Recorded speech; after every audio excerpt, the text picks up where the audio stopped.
ಆಕಾಶವಾಣಿ ಮಂಗಳೂರು ಕಿಸಾನ್ ವಾಣಿ.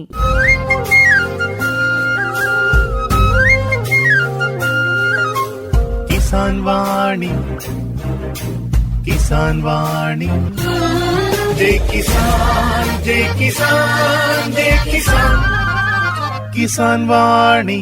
ಈ ಕಾರ್ಯಕ್ರಮದ ಪ್ರಾಯೋಜಕರು ಕೃಷಿ ಹಾಗೂ ರೈತ ಕಲ್ಯಾಣ ಸಚಿವಾಲಯ, ಭಾರತ ಸರ್ಕಾರ. ಪ್ರಧಾನಮಂತ್ರಿ ಕಿಸಾನ್ ಮಾನ್ಧನ್ ಯೋಜನೆ ಸಿಗುವುದು ಪೆನ್ಷನ್ನ ಆಸರೆಯು, ಆಗದು ನಿರಾಸರೆ ಇನ್ನು, ಸಿಗುವುದು ಸಂತಸದ ಕ್ಷಣವು, ಕಳೆಯುವುದು ಸುಖದಿಂದ ವೃದ್ಧಾಪ್ಯ ರಕ್ಷಿತ ಆಗುವ ಅನ್ನದಾತ ಸುರಕ್ಷಿತ ಆಗುವ ಅನ್ನದಾತ. ಪ್ರಧಾನಮಂತ್ರಿ ಕಿಸಾನ್ ಮಾನ್ಧನ್ ಯೋಜನೆಯಿಂದ ಲಘು ಮತ್ತು ಸಣ್ಣ ಹಿಡುವಳಿದಾರ ರೈತರ ಭವಿಷ್ಯವಾಗುತ್ತೆ ಸುರಕ್ಷಿತ. 60 ವರ್ಷ ವಯಸ್ಸಾದ ನಂತರ 3,000 ರೂಪಾಯಿಗಳ ಮಾಸಿಕ ಪೆನ್ಷನ್ ಖಚಿತ. 55ರಿಂದ 200 ರೂಪಾಯಿಗಳ ಮಾಸಿಕ ಶುಲ್ಕ ನೀಡಿ 18ರಿಂದ 40 ವರ್ಷ ತನಕ ರೈತರು ಪ್ರವೇಶಿಸಬಹುದು. ಈ ಅಂಶದಾನ ಯೋಜನೆಯಲ್ಲಿ ಸರ್ಕಾರ ನೀಡುತ್ತದೆ ಸಮಪಾಲು ಕೊಡುಗೆ. ಎಲ್ಲ ರೈತ ಬಾಂಧವರು ಈ ಸೇವೆಯ ಪ್ರಯೋಜನಕ್ಕಾಗಿ ಜನಸೇವಾ ಕೇಂದ್ರಕ್ಕೆ ಹೋಗಿ ಉಚಿತವಾಗಿ ತಮ್ಮ ಹೆಸರನ್ನು ನೋಂದಾಯಿಸಿಕೊಳ್ಳಿ. ಪ್ರಧಾನಮಂತ್ರಿ ಕಿಸಾನ್ ಮಾನ್ಧನ್ ಯೋಜನೆ ಅನ್ನದಾತರ ಪರಿಶ್ರಮಕ್ಕಾಗಿ ಈಗ, ಪೆನ್ಷನ್ನಿಂದ ಅವರ ಮನೆ ಸುರಕ್ಷಿತ. ಕೃಷಿ ಮತ್ತು ರೈತ ಕಲ್ಯಾಣ ಖಾತೆ ಭಾರತ ಸರ್ಕಾರದ ವತಿಯಿಂದ ಜನಹಿತಕ್ಕಾಗಿ ಜಾರಿ. ಕೃಷಿಕ ಬಾಂಧವರಿಗೆಲ್ಲ ನಮಸ್ಕಾರ. ಇಂದಿನ ಕಾರ್ಯಕ್ರಮದಲ್ಲಿ ಪೆರ್ಲದ ಮನೀಶ್ ಗಂಭೀರ್ ಅವರೊಂದಿಗೆ ಕಾಳುಮೆಣಸು ಗಿಡದ ಸಾವಯವ ಗೊಬ್ಬರ ನಿರ್ವಹಣೆಯ ಕುರಿತು ಸಂದರ್ಶನ ಕೇಳುವಿರಿ. ಸಂದರ್ಶಕರು ರಜನಿ ಭಟ್. ಕೃಷಿಕ ಬಾಂಧವರಿಗೆಲ್ಲ ನಮಸ್ಕಾರ. ಇವತ್ತು ನಾವು ಪೆರ್ಲದ ಮನೀಶ್ ಗಂಭೀರ್ ಇವರ ಮನೆಗೆ ಬಂದಿದ್ದೇವೆ. ಇವರು ಕಾಳುಮೆಣಸಿನ ಕಾಂಪೋಸ್ಟ್ ತಯಾರಿಸುವುದರಲ್ಲಿ ನಿಸ್ಸೀಮರು. ಏನಿದು ಇದರ ವಿಶೇಷತೆ, ಯಾವ ರೀತಿ ಇವರು ತಯಾರು ಮಾಡ್ತಾರೆ ಎಂಬುದನ್ನೆಲ್ಲ ಇವರಿಂದಲೇ ಕೇಳಿ ಈಗ ವಿಷಯವನ್ನು, ಅನುಭವಗಳನ್ನು ಪಡ್ಕೊಳ್ಳೋಣ. ನಮಸ್ತೆ ಸರ್, ಕಾರ್ಯಕ್ರಮಕ್ಕೆ ಸ್ವಾಗತ. ನಮಸ್ತೆ. ಮನೀಶ್ ಅವರೇ, ಸ್ವಲ್ಪ ನಿಮ್ಮ ಬಗ್ಗೆ ಹೇಳಿ. ಇವಾಗ ಅಂದರೆ ನೀವು ಏನು ಓದಿದ್ದೀರಿ?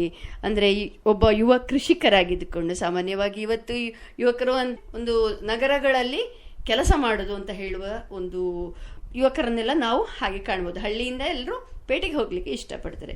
ಆದರೆ ನಿಮ್ಮದಲ್ಲಿ ಹಾಗಲ್ಲ, ಕೃಷಿಯನ್ನೇ ನೀವು ಇಷ್ಟಪಟ್ಟು ಮಾಡ್ತಾ ಇದ್ದೀರಿ. ನಿಮ್ಮ ಬಗ್ಗೆ ಹೇಳಿ. ಇದು ನಿಮಗೆ ಕೃಷಿ ಯಾವ ರೀತಿ ಇಷ್ಟ ಆಯಿತು, ಯಾಕೆ, ಏನು ಅಂತ? ನಂದು ಎಲೆಕ್ಟ್ರಾನಿಕ್ಸ್ ಇಂಜಿನಿಯರಿಂಗ್ ಬ್ಯಾಕ್ಗ್ರೌಂಡು. ಅದನ್ನು ಬಿಡಲಿಲ್ಲ, ಅದರಲ್ಲೊಂದು ಸ್ಟಾರ್ಟಪ್ ಮಾಡ್ತಾ ಇದ್ದೇನೆ. ಅದರಲ್ಲಿ ನಂಗೆ ಟ್ಯಾಲೆಂಟ್ ಇದೆ, ಆದರೆ ಇದರಲ್ಲಿ ಹುಚ್ಚು ನಮ್ಮನ್ನು ಎಳೀತದೆ. ಆದ್ದರಿಂದ ಇದರಲ್ಲೊಂದು ಫ್ಲೋ ಸಿಕ್ಕಿದೆ.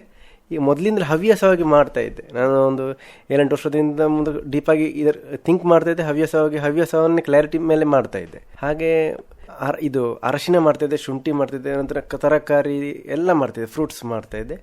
ಇದ್ರ ಜೊತೆ ಒಂದು ಅಂದರೆ ಸುವರ್ಣಗೆಡ್ಡೆ ಮಾಡುವಾಗ ಸ್ವಲ್ಪ ಒಂದು ಕ್ಲಾರಿಟಿ ಬಂತು. ಅಂದರೆ ಅದಕ್ಕೆ ಆರ್ಗ್ಯಾನಿಕ್ ಹ್ಯೂಮಸ್ ಕ್ಲಿಯರ್ ಆಗಿ ಬೇಕು. ಅಪ್ಪ ಅಮ್ಮನದು ಕೃಷಿ ಭೂಮಿ ಇದೆ, ಮತ್ತು ನಂದು ಕುಲಕಸಬು. ಅಂದರೆ ನಾನು by birth we are observing it. ಅದಕ್ಕೆ ಟ್ಯೂನ್ ಆಗಿರ್ತೇವೆ. ಇದನ್ನು ನಮ್ಗೆ ಯಾವುದೇ ಈಗ ಇಂಜಿನಿಯರಿಂಗ್ ಬ್ಯಾಕ್ಗ್ರೌಂಡ್ ಒಂದು 10-15 ವರ್ಷದ ಎಕ್ಸ್ಪೀರಿಯನ್ಸ್ ಇದ್ರು, ಇದಕ್ಕೊಂದು 25 ವರ್ಷದ ಎಕ್ಸ್ಪೀರಿಯನ್ಸ್ ಇದೆ. ಇದನ್ನು ಹುಟ್ಟಿದಂದಿಂದ ನಾವು ನೋಡ್ತಾ ಇದ್ದೇವೆ. ಗದ್ದೆ ಉಳುವುದು ಅದರೊಟ್ಟಿಗೆ ನಾವು ಹೋಗ್ತಾ ಇರ್ತೇವೆ. ಅಂದರೆ ಪ್ರಕೃತಿಯೊಂದಿಗೆ ನೀವು ಬಿಟ್ಟಿರ್ತೇವೆ, ಅದರೊಟ್ಟಿಗೆ ಇರ್ತೇವೆ. ಮತ್ತೆ ನಮ್ಗೆ ಎಲ್ಲಿ ಹೋದ್ರು, ಡೆಲ್ಲಿಯಲ್ಲಿದ್ದೆ, ಹೈದರಾಬಾದಲ್ಲಿದ್ದೆ, ಆದರೆ ಇಲ್ಲಿಗೆ ಬಂದಾಗ ಸಿಗುವ ಖುಷಿ ಬೇರೆ, ಅದರ ಹ್ಯಾಪಿನೆಸ್ ಬೇರೆ. ಅದು ಕಾಯ್ತಾ ಇರ್ತೇವೆ, ಬರುವ 1 ವಾರ ಮೊದಲೇ ಪ್ರಿಪೇರ್ ಮಾಡ್ತಾ ಇರ್ತೇವೆ. ಆ ಥರ. ಇವಾಗ ನೀವು ಹೇಳಿದ್ರೆ ಅಪ್ಪ ಅಮ್ಮನಿಂದ ಸಿಕ್ಕ, ಅಂದರೆ ಅದೇ ಜಾಗದಲ್ಲಿ ಕೃಷಿ ಮಾಡ್ತಾ ಇದ್ದೀರಿ, ಮುಂದುವರಿಸ್ತಾ ಇದ್ದೀರಿ ಅಂತ. ಇವಾಗ ನೀವು ಈ ಕೃಷಿಗೆ ಇಳಿದಾಗ ಯಾವೆಲ್ಲ ರೀತಿಯ ಪ್ರಯೋಗಗಳನ್ನು ಮಾಡಿದೆ? ಅಂದರೆ ಈಗ ನಮ್ಮ ವಿಷಯ ಅಂದರೆ ಕಾಳುಮೆಣಸಿನ ಕಾಂಪೋಸ್ಟ್, ಇದೊಂದು ವಿಶೇಷವಾದಂತಹ ವಿಷಯ. ಇದಕ್ಕೆ ಬರುವುದರ ಮೊದಲು ನೀವು ಬಹುಶಃ ಕೃಷಿಗಳನ್ನೆಲ್ಲ ಪ್ರಯೋಗ ಮಾಡಿರುವಿರಿ. ಅದರ ಬಗ್ಗೆ ಹೇಳಿ. ಅಂದ್ರೆ ಸ್ವಲ್ಪ ಡೀಪಾಗಿ ಕ್ಲಾರಿಟಿ ಕೊಟ್ಟದ್ದು ಇದು ಎಲಿಫೆಂಟಿಯಾಮ್, ಅಂದರೆ ಇದು ಸುವರ್ಣಗೆಡ್ಡೆ. ಅದು API ಆಂಧ್ರದಿಂದ, ಅಲ್ಲಿಂದ ಸ್ವಲ್ಪ ಕಾನ್ಸೆಪ್ಟ್ ಹಿಡಿದು ನಾನು ಮಾಡ್ಲಿಕ್ಕೆ ಹೊರಟದ್ದು. ಅದಕ್ಕೇನು ಗೊತ್ತಾ, ಅದಕ್ಕೆ ಈ ತರಗೆಲೆ ಆರ್ಗ್ಯಾನಿಕ್ ರಿಚ್ ಆಗಿರ್ಬೇಕು. ಅದು ಬೇರು ಮುಸಳಿಗೆ ದೊಡ್ಡ ಒಂದು 1 to 5 ಆಗುತ್ತೆ, ಮಲ್ಟಿಪ್ಲೈ ಆಗುತ್ತೆ. ಅದಕ್ಕೆ ಅಂತ ಎಲೆಗಳ ಹುಡುಕಾಟದಲ್ಲಿರುವಾಗ ನನಗೆ ವರ್ತೂರ್ ನಾರಾಯಣ ರೆಡ್ಡಿ ಅಂತ ಒಬ್ಬರು ಸಾವಯವ ಕೃಷಿಕರಿದ್ದಾರೆ, ಲೆಜೆಂಡ್. ಅವರ ಕ್ಲಾರಿಟಿ ಕೊಟ್ಟದ್ದು ಗ್ಲಿರಿಸಿಡಿಯಾ. ನಮ್ಮಲ್ಲಿ ಸುಲಭವಾಗಿ ಇರುತ್ತೆ ಗೊಬ್ಬರದ ಗಿಡ ಅಂತ ಹೇಳ್ತೇವೆ, ಅದನ್ನ ನಾವು ಅದನ್ನ ನೆಗ್ಲೆಕ್ಟ್ ಮಾಡ್ತೇವೆ. ಅಂದ್ರೆ ಈಟಿನ ಗಿಡ ಅಂತ ನಮ್ಮ ಭಾಷೆಯಲ್ಲಿ ಹೇಳೋದಲ್ಲ. ಅದರ ಬಗ್ಗೆ ಮತ್ತೆ ನಾನು ಜಾಸ್ತಿ ಬೀಜ ಅದೆಲ್ಲ ರಿಸರ್ಚ್ ಮಾಡುವಾಗ ನಂಗೆ ಆಯ್ತು, ಹೇಗೂ ಇದಕ್ಕೆ ಈಟಿನ ಗಿಡ ನಾನು ಮಾಡ್ತೇನೆ, ಇದಕ್ಕೆ ಎಲಿಫೆಂಟಿಯಂ ಸುವರ್ಣಗೆಡ್ಡೆಗೆ. ಆವಾಗ ಅದಕ್ಕೆ ಯಾಕೆ ಕಾಳುಮೆಣಸು ಬಿಡಬಾರ್ದು ಅಂತ ಒಂದು ಕ್ಲಾರಿಟಿ ಬಂತು. ಮತ್ತೆ ವರ್ತೂರ್ ನಾರಾಯಣ ರೆಡ್ಡಿ ಅವರ ಸ್ವಲ್ಪ ಕಾನ್ಸೆಪ್ಟ್ ನಂಗೆ ತುಂಬ ಇಷ್ಟ ಆಗ್ತಿತ್ತು. ಅವರಲ್ಲಿಗೆ ನಮ್ಮ ವರ್ಲ್ಡ್ ಇದ್ದು ನ್ಯಾಚುರಲ್ ಫಾರ್ಮಿಂಗ್ ನಲ್ಲಿ ಫೌಂಡರ್ ಎಲ್ಲ ಪ್ರತಿಪಾದಕ ಅದಂತ ಮಸನೊಬ್ಬ ಫುಕ್ಕುವಕ್ಕ ಬಂದಿದ್ರೆ ಇತ್ತು. ಅಂದರೆ ಅವರು ನಾವು ಕೃಷಿಯಲ್ಲಿ ದೇವರು ಅಂತ ಹೇಳ್ತೇವೆ. ಅವ್ರು ಬಂದಾಗ ಒಂದು ತಿರುಗಿ ಸ್ಟ್ರೆಸ್ ಮಾಡಿ ಹೇಳಿದ್ರೆ ಆಯಿತು, ಎಲ್ಲ ನ್ಯಾಚುರಲ್ ಫಾರ್ಮಿಂಗ್ ಯಾವುದೇ ಇರಲಿ, ನಾವು ಬಂದಾಗ ನಮಗೆ ಕೃಷಿಯಲ್ಲಿ ಎದ್ದು ಕಾಣಬೇಕಾದ್ದು ತಾಯಿ ಬೇರಿನ ಮರ. ಯಾವಾಗ ತಾಯಿ ಬೇರಿನ ಮರ ಕಡಿಮೆ ಇರ್ತಾ ಆಗ ಕೃಷಿಯಲ್ಲಿ ನಮಗೆ ಸಮೃದ್ಧಿ ಕಾಣಲಿಕ್ಕೆ ಆಗಲ್ಲ. ಆದ್ದರಿಂದ ಅದು ನನಗೆ ತಿರುಗಿ ಅಂದರೆ ಟ್ರಿಗರ್ ಆಗ್ತಿತ್ತು. ಏನೇ ಮಾಡಲಿ, ಯಾವುದೇ ಕೃಷಿ ಮಾಡಲಿ, ನಮ್ಮ ಮೋಟಿವ್ ಏನಿರಬೇಕು, ತಾಯಿ ಬೇರಿನ ಮರ ಜಾಸ್ತಿ ಮಾಡಬೇಕು. ಹಾಗೆ ನನ್ನ ಗೆಳೆಯರಾದ ಅನಂತರಾಮಕೃಷ್ಣ ಅವರು ಕೂಡ ಅದೇ ಹೇಳ್ತಾರೆ. ಏನಂದರೆ ಅವರು ಕಾಳುಮೆಣಸಲ್ಲಿ ಮೈನ್ ಈಗ ಫೋಕಸ್ ಮಾಡಿದ್ರು ಧೂಪದಲ್ಲಿ ಕಾಳುಮೆಣಸು. ಅದು ನಂಗೆ ಇಷ್ಟ ಆಯ್ತು. ಅಂದರೆ ತಾಯಿ ಬೇರಿನ ಮರಲ್ಲಿ ಜಾಸ್ತಿ ಆಗಬೇಕು. ಹಾಗೆ ಈಗ ಆ ಕಡೆ ಎಲ್ಲ ಸಿಲ್ವರಲ್ಲಿ ಮಾಡ್ತಾರೆ, ಸಿಲ್ವರು ಒಳ್ಳೇದೇ, ಆದರೆ ಸಿಲ್ವರಲ್ಲಿ ಕಾಳುಮೆಣಸು ಆಗುತ್ತೆ. ಆದರೆ ಸಿಲ್ವರಲ್ಲಿ ಒಂದು ಸಮಸ್ಯೆ ಇದೆ, ಏನಂದರೆ ಸ್ವಲ್ಪ ಎಲೆ ಡಿಕೆ ಆಗೋದು ಸ್ಲೋ ಅಂತ. ಅದು ನಾನು ರಿಸರ್ಚ್ ಮಾಡ್ತಾ ಇದ್ದೇನೆ. ಸಿಲ್ವರಲ್ಲಿ ಕಾಳುಮೆಣಸು ಆಗುತ್ತೆ. ಅದೇ ರೀತಿ ನಾನೀಗ ಏನು ಮಾಡ್ತಾ ಇದ್ದೇನೆ ಅಂತ ಹೇಳಿದ್ರೆ, ತಾಯಿ ಬೇರಿನ ಮರವನ್ನು ಸ್ವಲ್ಪ ಕಾನ್ಸಂಟ್ರೇಷನ್ ಜಾಸ್ತಿ ಮಾಡ್ತೇನೆ. ಅಂದರೆ ನಂಗಿನ್ನು ಕಾಡಾಗಬೇಕು, ಕಾಡಿನ ಜೊತೆ ಕಾಡುತ್ಪತ್ತಿ ಮಾಡಬೇಕು. ಈಗ ನೀವು ಗಿಡಗಳ ಇದಕ್ಕೆಲ್ಲ ನಿಮ್ಮ ಮನಸ್ಸನ್ನು ಅಲ್ಲಿಗೆ ತಿರುಗಿಸಿದ್ರಿ, ಆದ್ರೆ ಅದಕ್ಕೆ ಸಂಬಂಧಪಟ್ಟ ಹಾಗೆ ಈ ಕಾಂಪೋಸ್ಟ್ ವಿಚಾರ ಯಾಕೆ ಬಂತು? ಅದು ಹೇಗೆ? ಅಂದ್ರೆ ಸಾಮಾನ್ಯವಾಗಿ ಎಲ್ಲದಕ್ಕೊಂದು ಕಾಂಪೋಸ್ಟ್ ಅಂತ ಹೇಳೋದೊಂದು ಹೇಳ್ತೀವಿ, ಕಾಂಪೋಸ್ಟ್ ಹಾಕಿದ್ರೆ ಆಯ್ತು ಅಂತ. ಅದಕ್ಕೂ ನೀವು ಮಾಡುವಂತಹ ಕಾಳುಮೆಣಸಿನ ಕಾಂಪೋಸ್ಟಿಗೂ ಏನು ವ್ಯತ್ಯಾಸ? ಕಾಂಪೋಸ್ಟ್ ಸರಿಯಾಗಿ ಮಾಡದಿದ್ರೆ ತುಂಬ ಡೇಂಜರ್.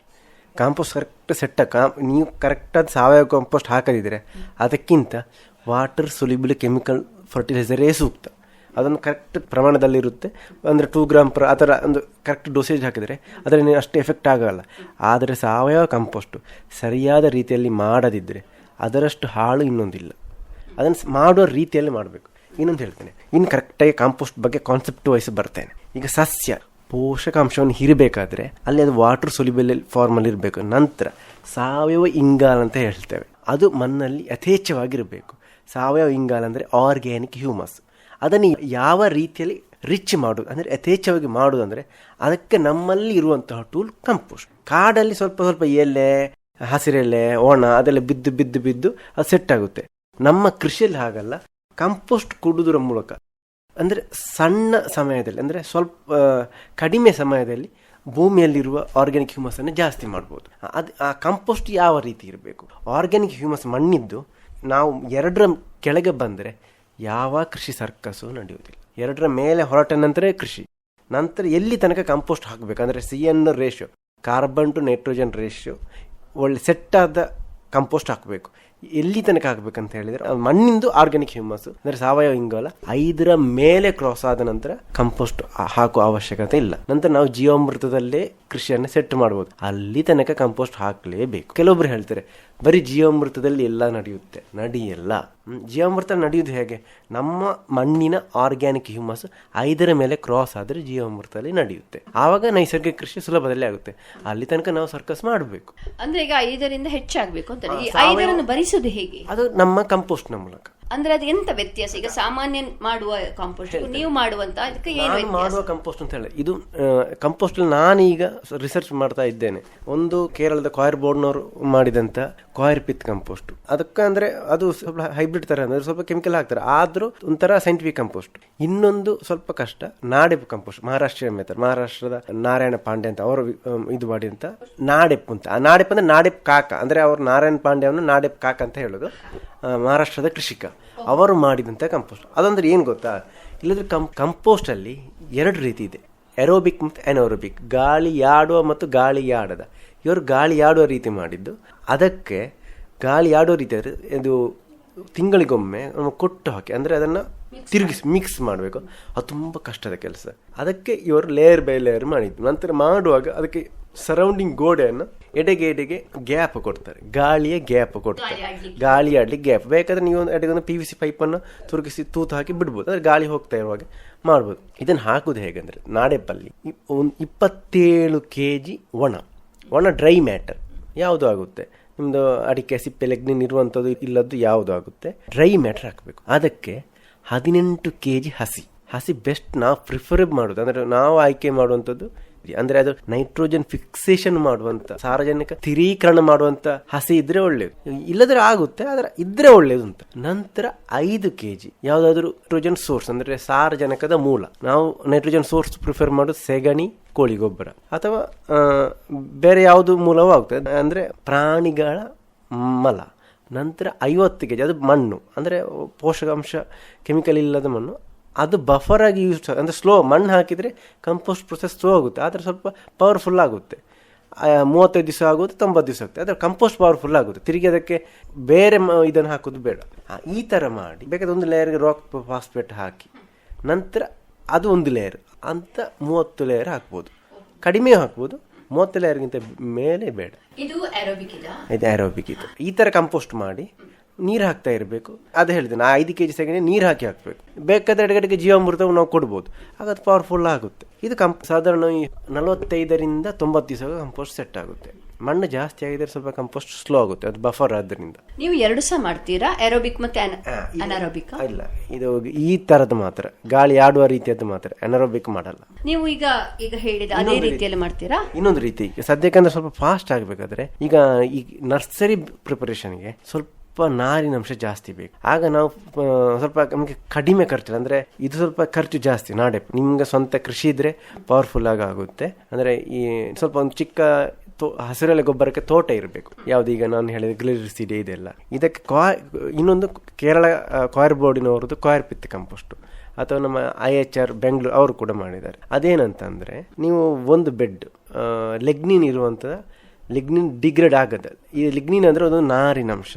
ಯಾವುದೇ ತೆಂಗು, ಅಡಿಕೆ ಇದರಲ್ಲಿ ಇರುವಂಥ ಫೈಬರ್ಗೆ ಲಿಗ್ನಿನ್ ಅಂತ ಹೇಳೋದು. ಅದರದ್ದೊಂದು ಸ್ವಭಾವ ಉಂಟು. ಅದು ಎಲ್ಲಿಗೆ ಈಗ ಸಸ್ಯಗಳ ಹತ್ತಿರ ಹೋದರೂ ಯಾವುದ್ರಲ್ಲಾದರೂ ನಿಮಗೆ ಪೋಷಕಾಂಶ ಸಿಕ್ತಿದ್ರೆ ಅದನ್ನು ಹೀರಿಕೊಂಡು ಅದು ಕೊಳಿಲಿಕ್ಕೆ, ಅದು ಕಂಪೋಸ್ಟ್ ಆಗಲಿಕ್ಕೆ ಅದು ಪ್ರಯತ್ನ ಮಾಡುತ್ತೆ. ಯಾವುದು ಲಿಗ್ನಿನ್. ಅದಕ್ಕೆ ಯಾವಾಗಲೂ ಲಿಗ್ನಿನ್ ಇರುವುದನ್ನು ನಾವು ನೇರ ಹಾಕಬಾರ್ದು ಬುಡಕ್ಕೆ, ಅದನ್ನು ಕಂಪೋಸ್ಟ್ ಮಾಡಿ ಹಾಕಬೇಕು. ಇಲ್ಲದ್ರೆ ಗಿಡಗಳು ಅದರ ನ್ಯೂಟ್ರಿಯೆಂಟ್ ಇದು ಹೇಳಿಕೊಳ್ಳುತ್ತೆ, ಅದರ ಫುಡ್ಡನ್ನು ಇದು ತಗೊಳ್ಳುತ್ತೆ. ಆದ್ದರಿಂದ ಲೆಗ್ನಿನ್ ಮೆಟೀರಿಯಲ್ ಅದು ಒಳ್ಳೆ ಮೆಟೀರಿಯಲ್. ಕಂಪೋಸ್ಟ್ ಮಾಡಿದರೆ ಅದರದ್ದು 30 ಇರುತ್ತೆ ಅದರ ನಂಬರ್, ಅದನ್ನು 5ಕ್ಕೆ ತರಿಸ್ಬೇಕು ಕಂಪೋಸ್ಟ್ ಮಾಡಿ. ಅದು ಹೇಗೆ ಅಂದರೆ ಒಂದು ಲೇಯರ್ ಫುಲ್ ಅದನ್ನು ಪ್ಲೇನ್ ಲೆಗ್ನಿನನ್ನು ಹುಡಿ ಮಾಡಿ ಅದನ್ನು ಹಾಕಬೇಕು. ಅದರ ಮೇಲೆ ಒಂದು ಅಣಬೆ ಇರುತ್ತೆ, ಅದು ಮಶ್ರೂಮ್ ಜಾತಿಗೆ ಸೇರಿದರೆ ಅದನ್ನು ಫ್ಲೋರೋಟಸ್ ಅಂತ ಒಂದು ಸ್ಪೀಸಿಸ್ ಇರುತ್ತೆ, ಅದಕ್ಕೆ ಸೇರಿದ ಅಣಬೆ. ಅದು ಈ ಲಿಗ್ನಿನನ್ನು ಬೇಗ ಡಿಗ್ರೇಡ್ ಮಾಡುತ್ತೆ. ಅಂದರೆ ಏನು ಗೊತ್ತಾ, ಎಲ್ಲಾದರೂ ಕಂಪೋಸ್ಟ್ ಆಗ್ತಿದ್ರೆ ಅದರ ಮೊದಲ ಸಿಂಬಲ್ ಅಂದರೆ ಅಲ್ಲಿ ಅಣಬೆ ಹುಟ್ಟಲಿಕ್ಕೆ ಶುರುವಾಗುತ್ತೆ. ಯಾವಾಗ ಅಣಬೆ ಕಾಣಲಿಕ್ಕೆ ಶುರುವಾಗುತ್ತೋ ಹಾಗೆ ನಮ್ಗೆ ತಿಳ್ಕೊಳ್ಬೇಕು ಅಲ್ಲಿ ಕಂಪೋಸ್ಟ್ ನಡೀಲಿಕ್ಕೆ ಶುರುವಾಗಿದೆ ಅಂತ, ಆ ಪ್ರಕ್ರಿಯೆ ಆರಂಭ ಆಗಿದೆ ಅಂತ. ಅಣಬೆಯಿಂದ ಈ ಫ್ಲೋರೋಟಸ್ ಇದು ಲೆಗ್ನಿನ್ ಇರು ಅಲ್ಲಿ ಅದನ್ನು ಡಿಕೆ ಮಾಡಲಿಕ್ಕೆ ಅದು ಪ್ರಮುಖ ಪಾತ್ರ.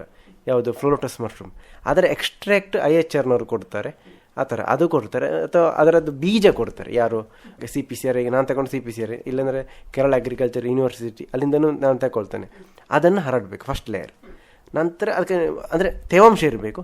ತಿರುಗಿ ಇನ್ನೊಂದು ಲೇಬರ್ ಪ್ಲೇನ್ ಹುಡಿ ಮಾಡಿದ ಕೊರಪಿತ್ತನ್ನು ಹರಡಬೇಕು. ಅದರ ಮೇಲೆ ಇನ್ನೊಂದು ನೈಟ್ರೋಜನ್ ಸೋರ್ಸ್. ಆ ಥರ 2-3 ಲೇಯರ್ ಮಾಡ್ಬೋದು. ನೀರಿನ ಪಸೆ ಇರಬೇಕು, ಕ್ಲೋಸ್ ಮಾಡಿರಬೇಕು, ಡೈರೆಕ್ಟ್ ಸನ್ಲೈಟ್ ಬೀಳಬಾರ್ದು, ಜಾಸ್ತಿ ಡೈರೆಕ್ಟ್ ನೀರು ಬೀಳ್ಬಾರ್ದು. ನೀರು ಬಿದ್ದರೆ ಅದರೆಲ್ಲ ಡೈಲ್ಯೂಟ್ ಆಗುತ್ತೆ, ಅರ್ಥ ಆಯ್ತಾ? ಆ ಥರ ಇದು ಮಾಡೋಕೆ ಅಲ್ಲಿ ನೈಟ್ರೋಜನ್ ಇರುತ್ತೆ, ನಂತರ ಲೆಗ್ನಿನ್ ಇದು ಡಿಗ್ರೇಡ್ ಆಗಿರುತ್ತೆ, ರಿಚ್ ಆದ ಕಂಪೋಸ್ಟ್ ಆಗುತ್ತೆ. ಇದು ಯಾವುದರಲ್ಲಿ ನೀವು ಮಾಡೋದು? ಇದೊಂದು ನೆಲದಲ್ಲೂ ಮಾಡ್ಬೋದು, ಬೆಡ್ಡಲ್ಲೂ ಮಾಡ್ಬೋದು. ತುಂಬ ಎತ್ತರ ಬೆಡ್, ಸಾಧಾರಣ 1.5 ಫೀಟ್ ಬರುತ್ತೆ. ಇದನ್ನು ಹಾಗೆ ಒಂದು ತಿಂಗಳಾದ್ಮೇಲೆ ಇದನ್ನು ಮಿಕ್ಸ್ ಮಾಡಬೇಕು. ಎಷ್ಟು ಸಮಯದಲ್ಲಿ ಇದು ತಯಾರಾಗ್ತದೆ? ಇದನ್ನು 45ರಿಂದ 60 ದಿವಸದೊಳಗೆ ತಯಾರಾಗುತ್ತೆ. ಅಂದ್ರೆ ಈಗ ಸಾಮಾನ್ಯವಾಗಿ ಮಾಡುವ ಇದಕ್ಕಿಂತ ಇದು ಯಾವ ರೀತಿಯಲ್ಲಿ ವಿಭಿನ್ನ ಅಂತ ನಿಮಗೆ ಅನಿಸಿದೆ? ವಿಭಿನ್ನ ಅಂದರೆ ಇದರಲ್ಲಿ ನಾನು ಟೆಸ್ಟ್ ಮಾಡಿದ್ದೇನೆ. CN ರೇಷಿಯೋ ಟೆಸ್ಟ್ ಆಗಿರುತ್ತೆ. CN ರೇಷಿಯೋ ಇಂಗಾಲ ಮತ್ತು ಸಾರಜನಕ ಅದರ ಅನುಪಾತ 20:1 ಒಳಗೆ ಬಂದಿರಬೇಕು. 20 ಇಂಗಾಲಕ್ಕೆ 1 ಸಾರಜನಕ, ಆ ಥರ ಅಂದರೆ ನೈಟ್ರೋಜನ್ ಬಂದಿದ್ದರೆ ಇದು ಸೆಟ್ ಆಗಿರುತ್ತೆ. ಇದರಲ್ಲಿ ಏನು ಗೊತ್ತಾ, ನಾವೀಗ ಇದರಲ್ಲಿ pH ಸಮಸ್ಯೆ ಬರುತ್ತೆ ಎರೆಹುಳ ಗೊಬ್ಬರದಲ್ಲಿ. ಅದು ನಮಗೆ ಕಾಳು ಮೆಣಸಿಗೆ ಹಾಕುವಾಗ ಈ ಕಾಳು ಮೆಣಸು ಭಾರಿ ಸೆನ್ಸಿಟಿವ್, ಸೂಕ್ಷ್ಮ. ಇಲ್ಲಿ pH 5.5 ಮೇಲೆ ಬಂದಿರಬೇಕು, ಆ 7 ಒಳಗೆ ಬಂದಿರು. ಅದಕ್ಕಿಂತ ಆ ಕಡೆ ಹೋದರೆ ನ್ಯೂಟ್ರಿಯೆಂಟಲ್ಲಿ ಅಬ್ಸರ್ವ್ ಆಗಲ್ಲ, ಬೇರೆ ಬೇರೆ ಸಮಸ್ಯೆ ಬರುತ್ತೆ. ಈ ಕಂಪೋಸ್ಟಲ್ಲಿ ಆ ಸಮಸ್ಯೆ ಬರಲ್ಲ. ಕೊಯರ್ಪಿತ್ ನಾನು ನೋಡಿದ್ದೇನೆ, ಅಂದರೆ ಟೆಸ್ಟಿಗೆ ಕಳಿಸ್ತೇನೆ. ಕೇರಳ ಅಗ್ರಿಕಲ್ಚರ್ ಯೂನಿವರ್ಸಿಟಿಗೆ ನಾನು ಪ್ರತಿ ಬ್ಯಾಚ್ ಟೆಸ್ಟಿಗೆ ಕಳಿಸ್ತೇನೆ. ಅದೇ ರೀತಿ ಈಗ ಎರೆಹುಳ ಗೊಬ್ಬರ ಅಂತ ಮಾಡ್ತೇವೆ, ಅದರಲ್ಲಿ ನನಗೆ pH ಸಮಸ್ಯೆ ಬಂದಿತ್ತೇ ಇತ್ತು. ಅಂದರೆ ನಾನು 2-3 ಸಲ ನಂದು ಮಾಡಿದ ರೀತಿ ಏನೋ ಆಗಿರ್ಬೋದು ಗೊತ್ತಿಲ್ಲ, ನನಗೆ pH ಟೆಸ್ಟ್ ಸಮಸ್ಯೆ ಬಂತು. ಆದ್ದರಿಂದ ನಾನು ಅದನ್ನು ಪ್ರಿಫರ್ ಮಾಡೋದಿಲ್ಲ. ಯಾಕಂದರೆ ನರ್ಸರಿಗೆ, ಕಾಳುಮೆಣಸು ನರ್ಸರಿಗೆ ಪ್ರಿಫರ್ ಮಾಡೋದು. ಬಾಕಿದಕ್ಕೆ ತರಕಾರಿಗೆ ಓಕೆ. ಯಾಕಂದರೆ ಇಲ್ಲಿ ಕಾಳುಮೆಣಸು ಭಾರಿ ಸೂಕ್ಷ್ಮ. ಏನೂ ಸ್ವಲ್ಪ ತಪ್ಪಿದ್ರೆ ಬೇರೆ ಬೇರೆ ರೋಗ ಬರುತ್ತೆ. ತುಂಬ ಸೂಕ್ಷ್ಮವಾಗಿ ಅದನ್ನು ಬೇರಿಗೆ ಬರುತ್ತೆ, ಮತ್ತು ಅದೊಂಥರ ಎಲೆಗೂ ಸಮಸ್ಯೆ ಬರುತ್ತೆ. ಅದನ್ನು ತುಂಬ ಸೂಕ್ಷ್ಮವಾಗಿ ಅಂದರೆ ಡೀಲ್ ಮಾಡಬೇಕಾಗುತ್ತೆ ಕಾಳುಮೆಣಸು. ಆದ್ದರಿಂದ ನಮ್ಗೆ ತುಂಬ ಕ್ಲಾರಿಟಿ ಬೇಕು. ಕಂಪೋಸ್ಟ್ ವಿಷಯದಲ್ಲಿ ಕಾಳುಮೆಣಸು ನರ್ಸರಿ ಮಾಡೋಕೆ ತುಂಬ ಕ್ಲಾರಿಟಿ ಬೇಕು. ನೀವು ದೊಡ್ಡ ಮಟ್ಟದಲ್ಲಿ ಮಾಡ್ತೀರಾ ಈ ಕಾಂಪೋಸ್ಟ್ ಅನ್ನು? ನಾನು ಕಾಳುಮೆಣಸು ನರ್ಸರಿ ದೊಡ್ಡ ಮಟ್ಟಿಗೆ ಮಾಡ್ತಾ ಇದ್ದೇನೆ. ಆದ್ದರಿಂದ ಕಂಪೋಸ್ಟ್ ದೊಡ್ಡ ಮಟ್ಟಿಗೆ ಮಾಡ್ತಾ ಇದ್ದೇನೆ. ಈಗ ಯಾರಿಗೂ ಸೇಲ್ ಮಾಡ್ತಾ ಇಲ್ಲ. ಸೇಲ್ ಮಾಡಲಿಕ್ಕೆ ನನಗೆ ಎಷ್ಟು ಬೇಕಷ್ಟೇ, ಅದಕ್ಕೆ ಬೇಕಾದ ಲಭ್ಯ ಆ ಒಂದು ಲೇಬರ್ಸ್ ಎಲ್ಲ ಸಿಕ್ಕಿದ ಮೇಲೆ ದೊಡ್ಡ ಮಟ್ಟಿಗೆ ಹೊರಟ ಪ್ಲಾನ್ ಉಂಟು. ಸದ್ಯಕ್ಕೆ ನರ್ಸರಿ ಮಾತ್ರ ದೊಡ್ಡ ಮಟ್ಟಿಗೆ ಮಾಡ್ತಾರೆ. ಅಂದ್ರೆ ನೀವು ಎಷ್ಟು ದಿವಸಗಳಿಗೊಮ್ಮೆ ಇದನ್ನು ಹಾಕಬೇಕಾಗ್ತದೆ? ಅಂದರೆ ನನಗೆ ನರ್ಸರಿಗೆ ಬೆಡ್ಡಿಗೆ ಬೇಕಾದಷ್ಟು ಮಾತ್ರ ಕಂಪೋಸ್ಟ್ ಮಾಡ್ತಾ ಇದ್ದೇನೆ. ನಾನು ಇನ್ನು ಬೇರೆ ಬೇರೆ ಬೆಡ್ ಮಾಡ್ತಾ ಇದ್ದೇನೆ, ಹಾಗೇನು ಎಕ್ಸ್ಪಾಂಡ್ ಮಾಡ್ತಾ ಇದ್ದೇನೆ. ಅದು ನಂಗೆ ಸಾಕಾಗ್ತದೆ. ನಂಗೆ ಪ್ಲಾನ್ ದೊಡ್ಡದಾಗ್ತಾ ಹೋಗ್ತಾ ಉಂಟು. ಇವಾಗ ನೀವು ಕಂಪೋಸ್ಟ್ ಅನ್ನು ಮಾಡ್ತೀರಲ್ಲ, ಅದು ಸಾಮಾನ್ಯ ರೆಡಿ ಆಗ್ಲಿಕ್ಕೆ ಎಷ್ಟು ಸಮಯ ಬೇಕಾಗ್ತದೆ?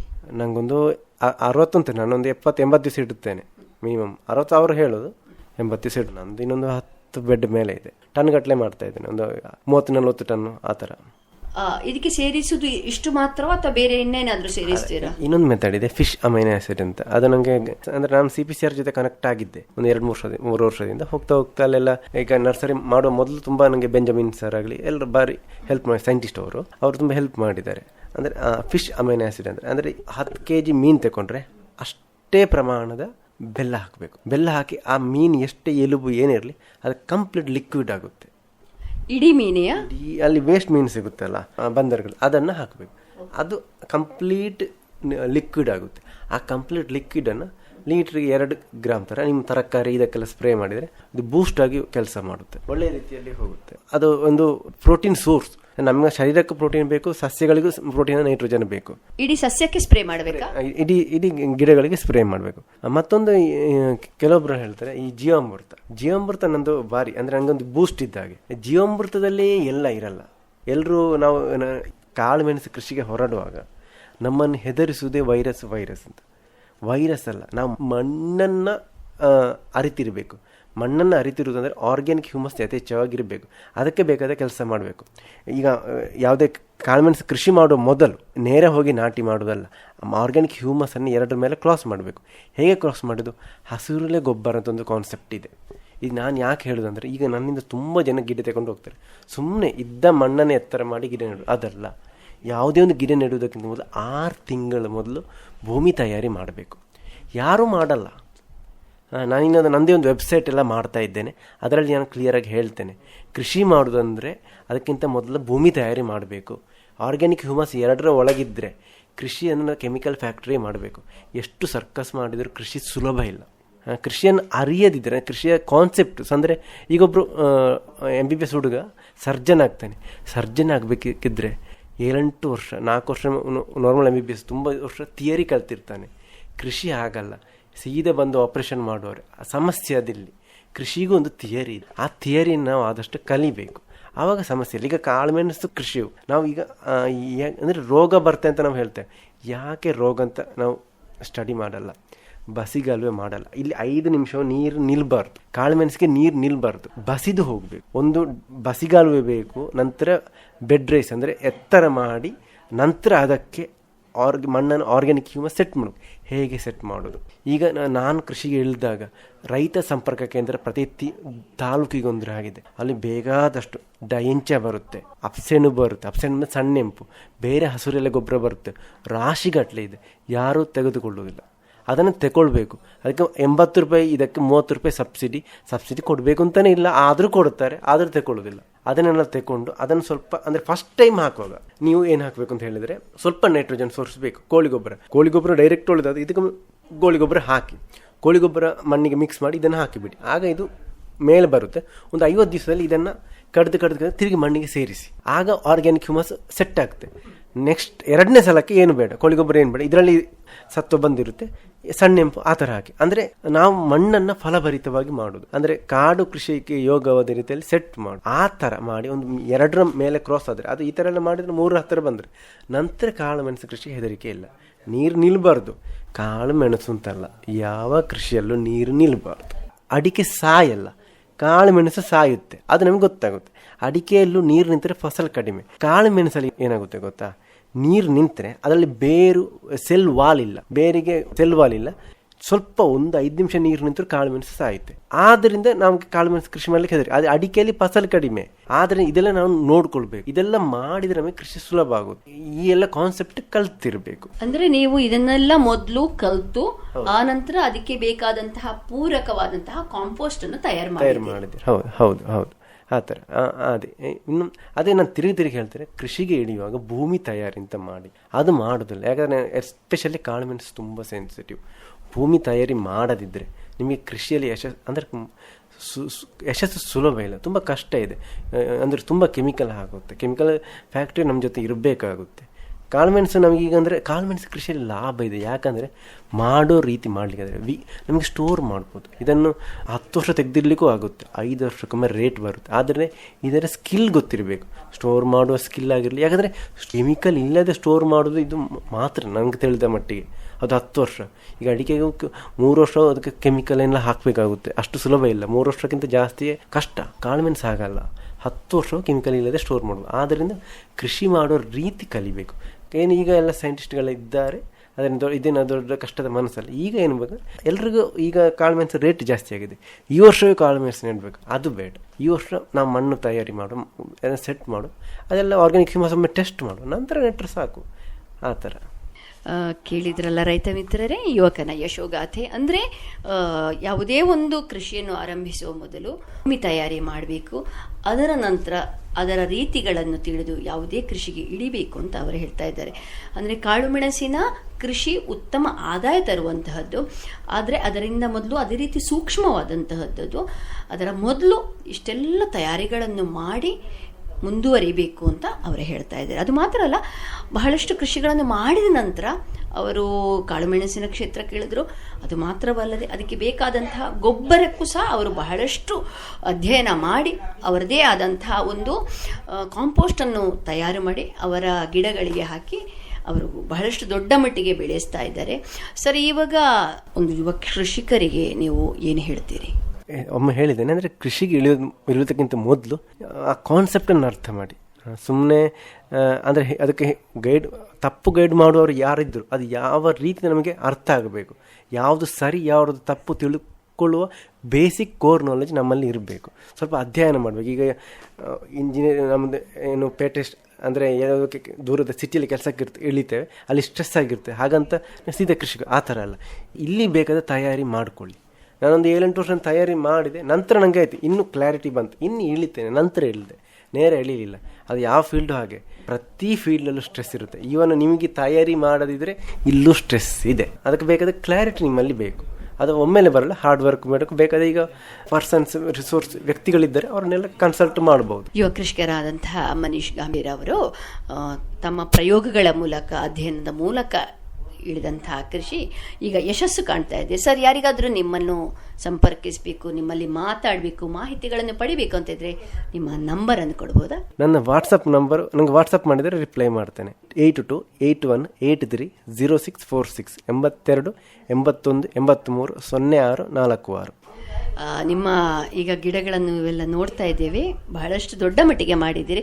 ಇನ್ನಷ್ಟು ನೀವು ಇದರಲ್ಲಿ ಯಶಸ್ಸು ಕಾಣಿ. ಇನ್ನೂ ತುಂಬ ಸಮಯ ಇದೆ. ಯುವ ಕೃಷಿಕರಾದಂಥ ನಿಮಗೆ ಬಹಳಷ್ಟು ಕೃಷಿಯಲ್ಲಿ ಇನ್ನೂ ಉನ್ನತ ಯಶಸ್ಸು ಕಾಣುವಂತಾಗಲಿ ಅಂತ ಹಾರೈಸ್ತೇವೆ. ಕಾರ್ಯಕ್ರಮಕ್ಕೆ ನಮ್ಮೊಡನೆ ಮಾತನಾಡಿದ್ದಕ್ಕೆ, ಅನುಭವಗಳನ್ನು ಹಂಚಿಕೊಂಡದ್ದಕ್ಕೆ ಧನ್ಯವಾದಗಳು. ವೆಲ್ಕಮ್. ಇದುವರೆಗೆ ಪೆರ್ಲದ ಮನೀಶ್ ಗಂಭೀರ್ ಅವರೊಂದಿಗೆ ಕಾಳುಮೆಣಸು ಗಿಡದ ಸಾವಯವ ಗೊಬ್ಬರ ನಿರ್ವಹಣೆಯ ಕುರಿತು ಸಂದರ್ಶನ ಕೇಳಿದಿರಿ. ಸಂದರ್ಶಕರು ರಜನಿ ಭಟ್. ಈ ಕಾರ್ಯಕ್ರಮದ ನಿರ್ದೇಶನ ಪಿವಿ ಪ್ರಶಾಂತ್ ಕುಮಾರ್. ಸರ್ವಶ್ರೇಷ್ಠ ರೈತನ ಬಹುಮಾನ ದೊರೆಯುತ್ತದೆ ಹರಿಯಣ್ಣಗೆ. ಇನ್ನು ಎಲ್ಲಿವರೆಗೆ ನಿಮ್ಮ ಸಫಲತೆಯ ಗುಟ್ಟಿನ ಹೇಳಿ. ನನ್ನ ರೈತ ಬಾಂಧವರೇ, ಈಗ ನೀವು ಸಹ ಉತ್ತಮ ಬೆಳೆಯನ್ನು ಬೆಳೆಯಬಹುದು. ಅದು ಹೇಗೆ? ಹೇಗೆಂದ್ರೆ ಯಾವಾಗ ಯಾವುದೇ ಸಮಸ್ಯೆ ಬಂದಲ್ಲಿ ತಕ್ಷಣ 1-800-1801-555 ಕರೆ ಮಾಡಿ. ಇದು ಯಾರ ನಂಬರ್ ಅಣ್ಣ? ರೈತರ ಕಾಲ್ ಸೆಂಟರ್ದು. ಇಲ್ಲಿ ಕೃಷಿಯ ಎಲ್ಲಾ ಸಮಸ್ಯೆಗಳಿಗೆ ವಿಶೇಷಜ್ಞರು ಉತ್ತರ ಹೇಳ್ತಾರೆ. ಅಲ್ಲಣ್ಣ, ವಿಶೇಷಜ್ಞರು ಅಲ್ಲಿ ಯಾವಾಗೂ ಕೂತಿರ್ತಾರೇನು? ಕೂತಿರ್ತಾರಣ್ಣ. ವರ್ಷದ 365 ದಿನಾಲು ಸಿಗ್ತಾರೆ. ಅದು ಸಹ ಬೆಳಗಿನ ಜಾವ 6ರಿಂದ ರಾತ್ರಿ 10 ಗಂಟೆವರೆಗೂ. ಆದ್ರಣ್ಣ ಬಳತ್ತಿನವರ್ಗ್ ಮಾತಾಡಿದ್ರೆ ದುಡ್ಡು ಹೆಚ್ಚತ್ತಲ್ವಾ? ಯಾವ ಖರ್ಚು ಇಲ್ಲ.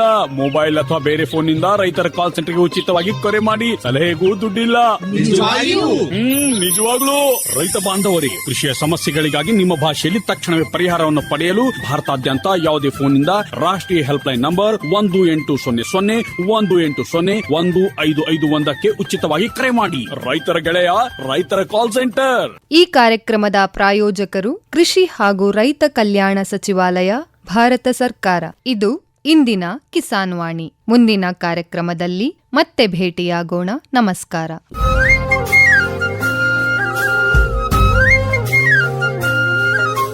ಕಿಸಾನ್ ವಾಣಿ, ಕಿಸಾನ್ ವಾಣಿ, ಜೈ ಕಿಸಾನ್, ಜೈ ಕಿಸಾನ್, ಜೈ ಕಿಸಾನ್, ಕಿಸಾನ್ ವಾಣಿ.